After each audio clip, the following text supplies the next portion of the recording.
Bonjour, en ce deuxième dimanche de Carême, nous entendrons en première lecture un passage du livre de la Genèse, le premier livre de la Bible.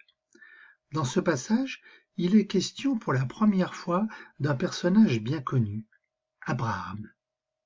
Écoute. En ces jours-là, le Seigneur dit à Abraham, « Quitte ton pays, ta parenté et la maison de ton père, et va vers le pays que je te montrerai. Je ferai de toi une grande nation, je te bénirai, je rendrai grand ton nom, et tu deviendras une bénédiction.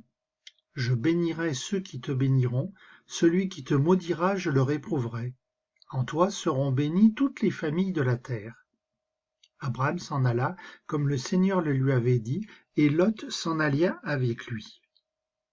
Alors, tu as bien écouté, bizarrerie, dans ce texte, il n'est pas question d'Abraham, mais d'Abram. En fait, c'est la même personne. À un moment donné, Dieu va changer son nom. Mais ce n'est pas le propos ici. Ici, c'est le tout début de l'histoire d'Abraham. Et la première chose qui arrive, c'est que c'est Dieu qui parle. Ce n'est pas Abraham qui parle à Dieu. Ce n'est pas Abraham qui le prie. Non, c'est Dieu qui s'adresse directement à Abraham.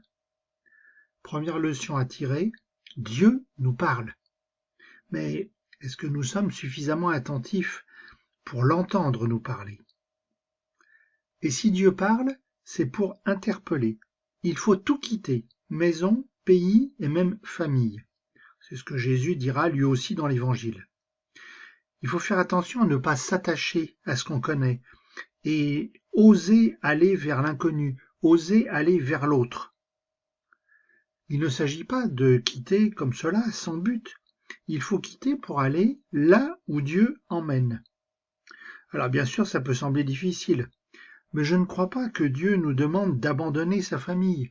Il nous demande simplement de s'ouvrir aux autres, d'oser l'inconnu de l'autre. Alors question, que va faire Abraham?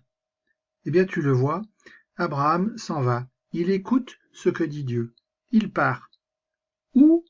Il ne sait pas, puisque Dieu lui a simplement dit qu'il lui montrerait. Aller vers les autres, se mettre à l'écoute de Dieu, c'est s'ouvrir à un inconnu. On ne sait pas trop où on va, mais on y va avec confiance, parce qu'on sait que Dieu est avec nous. Et finalement, si tu lis bien la fin, Abraham n'est pas tout seul, puisque Lot l'accompagne. Alors dans les versets qui ont précédé ce passage, on a appris que Lot est le neveu d'Abraham. C'est donc un départ vers l'inconnu, mais à plusieurs. On n'est pas tout seul.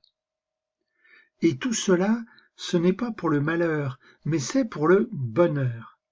En 3 lignes de texte, bénir est répété 5 fois. Bénir, littéralement, ça veut dire du bien. Si je bénis quelqu'un, je dis du bien de cette personne. Et ici, Dieu dit que non seulement Abraham est béni, car il a écouté la parole de Dieu, mais à travers Abraham, tous les peuples de la terre sont bénis. Alors on le savait déjà, mais on l'entend ici nettement dans ce passage. Dieu veut bien le bonheur de tous. Seigneur Tout-Puissant, bénis-moi, protège-moi, soutiens-moi, rends-moi heureux par ta présence. Apprends-moi à observer ta parole, à marcher sur ton chemin, à te reconnaître dans l'autre, les pauvres, les faibles. Donne-moi ta paix, dans la confiance, par l'action de ton esprit. Amen.